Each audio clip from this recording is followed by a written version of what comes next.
Olá, professor Emerson. Nosso grupo agora irá tratar sobre o tema contratos internacionais no direito privado. O presente grupo é composto por mim, Pedro Souza, por Beatriz Barbosa, por Jamil Maria, né, e por Sandro Fabrício. E gostaria desde já de ressaltar que as referências bibliográficas que nós usamos para nos deter sobre o presente tema, elas se basearam muito no livro de Del Olmo, né, na Lei de Introdução às Normas do Direito à Lindbe, no livro de Nádia de Araújo, no livro de Luiz Olavo Batista, no livro de Adler Martins também. Né? Então, a partir desses autores foi que nós nos detemos sobre o presente tema. E uma questão que desde já a gente já gostaria de trazer é que a importância, né, da relação contratual, quando ela é feita, né, nesse tipo de matéria, quando nós estamos estudando, tendo em vista que nós aqui estamos tratando de questões globais, né, e que há duas vontades.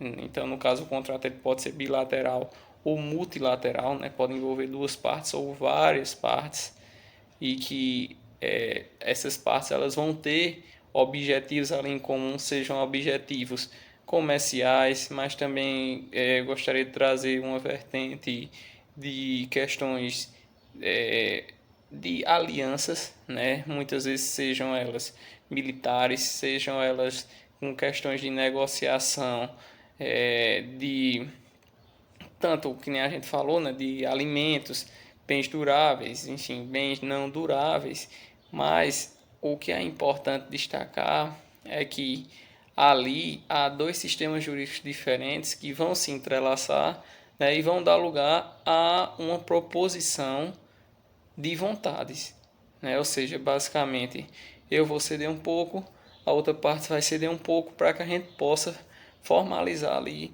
um negócio jurídico, né? Um negócio jurídico que vai abranger o que, enfim, variadas formas, né? Variados espaços, territórios.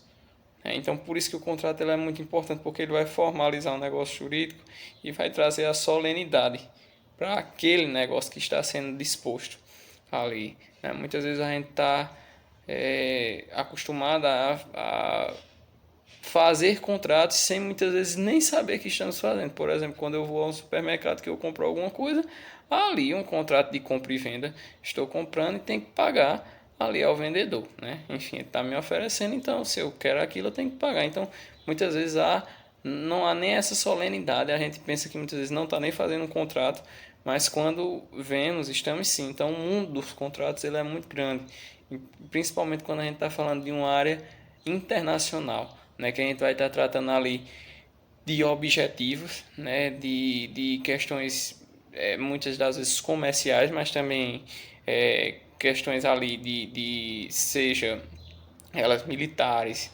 sejam elas de questões de muitas vezes de paz também, né? Eu gostaria de eu estou trazendo essa vertente porque estou englobando basicamente muito, né? Expandindo também o conceito para que a gente não só se detenha a uma questão só, pensar um pouco mais fora da caixa e destacar que é muito importante a formulação e como vai se dar essa formulação, porque ela pode ser bilateral, né? Enfim, entre duas partes ali, ou multilateral, entre várias partes, né?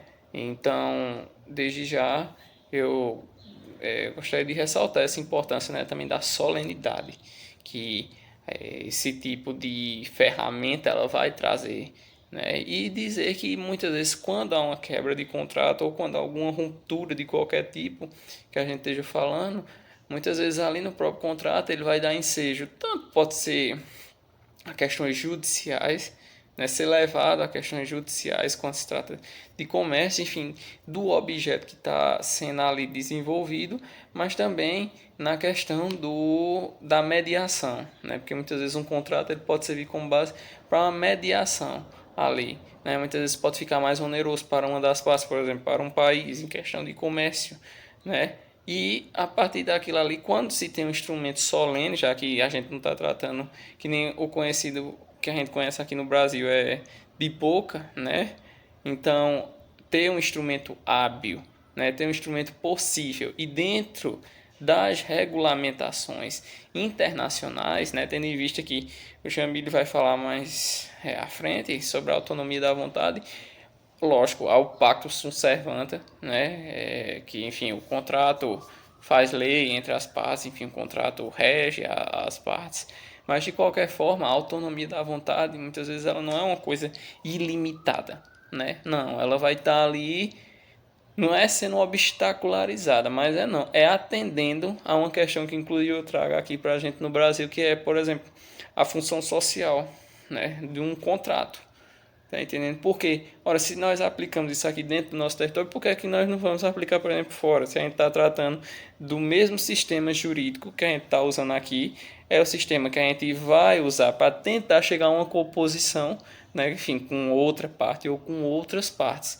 Então, é justamente por essa questão que a solenidade ela é muito importante e como esse contrato é desenvolvido também ele é muito importante, né? Seja na questão de comércio, e isso aí eu falo comércio em todas as áreas possíveis, né? E legais, tendo em vista que, enfim, você não vai poder colocar no contrato, estou versando sobre uma questão de que eu vou tratar aqui para a entrada de drogas ilegais em outro país. Eu não posso formalizar isso, né? Mas posso, por exemplo, formalizar a entrada de drogas legais. Isso é apenas um exemplo, que não a gente muitas vezes se detém e olha nos noticiários questões relacionadas ao comércio de alimentos, né, de bens, enfim, duráveis, não duráveis, mas existe comércio de armas, né, existe comércio de questões medicamentosas, existe comércio de questões da indústria automobilística, então assim, não é somente em um lado só, não, muito pelo contrário.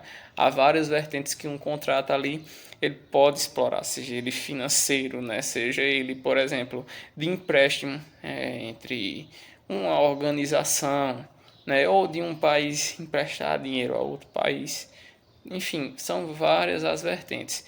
Então, hoje a gente só consegue chegar a um negócio jurídico se a gente concentrar ele e formalizar ele em um contrato que, enfim, obedeça às solenidades e tenha um objeto possível, né? Não seja uma coisa ilícita. Então, desde já eu gostaria de trazer a importância sobre esse tema, né? Jamil vai explicitar mais ainda essa questão de autonomia da vontade, tendo em vista que ela não é ilimitada, muito pelo contrário, ela é limitada e tem que ser assim. Então, gostaria de trazer nessa importância dos contratos no direito internacional, tendo em vista que ali há sistemas jurídicos diferentes e que a partir da formalização de um contrato é onde haverá um entrelaçamento, né, e a possível formalização de um negócio, enfim, seja ele uma questão multifacetada, né, ou bifacetada. Então, desde já agradeço e obrigado, né, ao professor Emerson por todas as aulas, por estar conosco nesse semestre também. Muito obrigado. Quando a gente fala sobre autonomia da vontade nos contratos internacionais, é interessante pensar que não se trata apenas do que as partes envolvidas querem ou escolhem. Na verdade, essa autonomia está inserida em um contexto muito maior, que exige regras claras e instrumentos jurídicos eficientes para trazer uniformidade e previsibilidade nas relações globais. Afinal, no mundo globalizado em que vivemos, as partes podem ser de países diferentes, com culturas e sistemas jurídicos distintos. E isso pode gerar muitos conflitos e incertezas. É aqui que entram os tratados internacionais. Os tratados internacionais são ferramentas fundamentais nesse cenário. Eles ajudam a padronizar as regras, superar conflitos de normas e fortalecer as relações transnacionais. São eles que criam uma base comum, permitindo que os contratos internacionais tenham mais segurança jurídica e, ao mesmo tempo, respeitem as particularidades de cada país. Por exemplo, temos o Pacto de São José da Costa Rica, que é super importante na área dos direitos humanos, e a Convenção de Montevideo de 79, que trabalha diretamente com conflitos de leis em contratos. Esses documentos mostram como é essencial ter acordos internacionais para dar mais estabilidade às relações entre países e facilitar o comércio global. No caso do Brasil, a incorporação de tratados segue o chamado modelo dualista. Isso significa que um tratado só passa a valer internamente depois que é aprovado dentro do nosso sistema. Ou seja, pelo Congresso Nacional e pelo Presidente da República. E, mesmo depois de incorporados, pode haver conflitos entre normas internas e os tratados. Nesses casos, existem dois caminhos principais para resolver: a hierarquia normativa, onde o que vale mais prevalece, ou o princípio da especialidade, que dá prioridade à regra que trata especificamente do caso. Agora, falando especificamente dos contratos internacionais, eles acabam refletindo toda a complexidade das relações globais. De um lado, a gente tem a necessidade de respeitar a soberania de cada país, e do outro, a pressão por criar um ambiente econômico mais eficiente e integrado. No Brasil, é muito importante que a gente continue avançando na forma como esses contratos são tratados juridicamente, especialmente no que diz respeito à autonomia da vontade. Isso é fundamental para que o país se torne mais competitivo e esteja mais preparado para participar do mercado global, garantindo um ambiente jurídico que favoreça tanto os negócios quanto a estabilidade das relações internacionais.